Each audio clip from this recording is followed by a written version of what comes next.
Wakil Ketua DPR RI Sufmi Dasko Ahmad mengapresiasi pihak kepolisian di Polsek Setiabudi, Jakarta Selatan terkait kesigapan dalam merespons kasus kekerasan seksual yang dialami anak di bawah umur.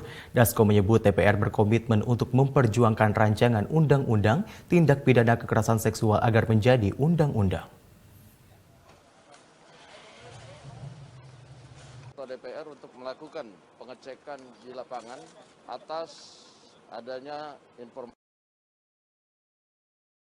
Wakil Ketua DPR RI Sufmi Dasko Ahmad mendatangi Polsek Setiabudi, Jakarta Selatan pada Minggu 9 Januari 2022 karena adanya informasi terkait kekerasan seksual yang dialami oleh anak di bawah umur. Dasko mengapresiasi pihak kepolisian di Polsek Setiabudi yang sigap dalam menindaklanjuti kasus tersebut karena pelaku sudah ditangkap dan korban juga telah divisum. Pihak kepolisian akan merilis kronologi kasus pada Senin 10 Januari 2022 dan akan melakukan pendampingan bagi korban.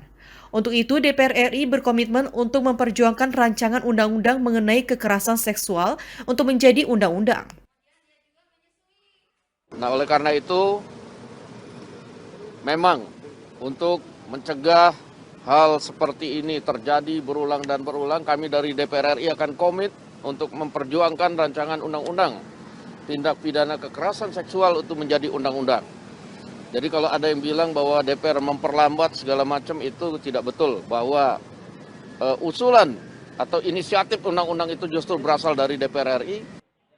Dasko berharap nantinya saat Undang-Undang Tindak Pidana Kekerasan Seksual telah disahkan, respon pihak kepolisian juga harus cepat seperti yang dilakukan oleh Polsek Setiabudi saat ini. Tim Liputan Garuda TV melaporkan dari Jakarta. Wakil Ketua DPR RI Sufmi Dasko Ahmad menemui ibu korban tindak pidana kekerasan seksual anak di bawah umur 9 tahun seusai pengecekan di Polsek Setiabudi, Jakarta pada Minggu 9 Januari. Dasko mengapresiasi tindakan cepat dari Polsek Setiabudi dalam mengungkap kasus kekerasan seksual anak di bawah umur. Wakil Ketua DPR RI, Sufmi Dasko Ahmad, menemui ibu korban tindak pidana kekerasan seksual anak di bawah umur 9 tahun seusai pengecekan di Polsek Setiabudi, Jakarta pada Minggu 9 Januari. Dasko mengapresiasi tindak cepat dari Polsek Setiabudi dalam mengungkap kasus kekerasan seksual anak di bawah umur. Dalam pertemuan dengan ibu korban itu, Dasko menceritakan bahwa anak malang itu hanya tinggal dengan ibunya Nurjana, sedangkan pelaku diketahui masih keluarga dekat dari korban.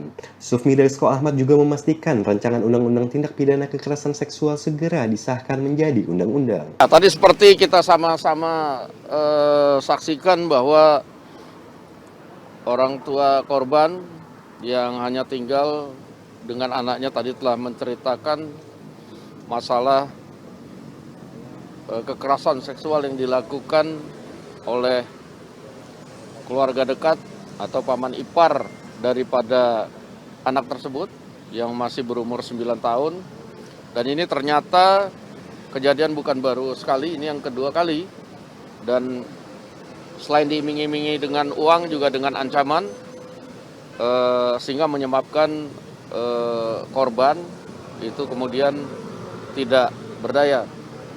Nah, oleh karena itu memang untuk mencegah hal seperti ini terjadi berulang dan berulang, kami dari DPR RI akan komit untuk memperjuangkan rancangan undang-undang tindak pidana kekerasan seksual untuk menjadi undang-undang.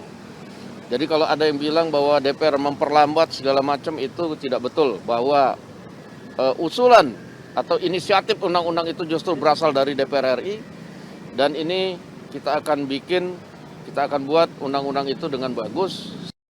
Sufmi Dasko Ahmad juga mengapresiasi pihak kepolisian di Polsek Setiabudi yang sigap dalam menindaklanjuti kasus tersebut karena pelaku sudah ditangkap dan korban juga telah divisum. Pihak kepolisian akan merilis kronologi kasus pada Senin 10 Januari 2022 dan akan melakukan pendampingan bagi korban. Tim Liputan Garuda TV melaporkan dari Jakarta.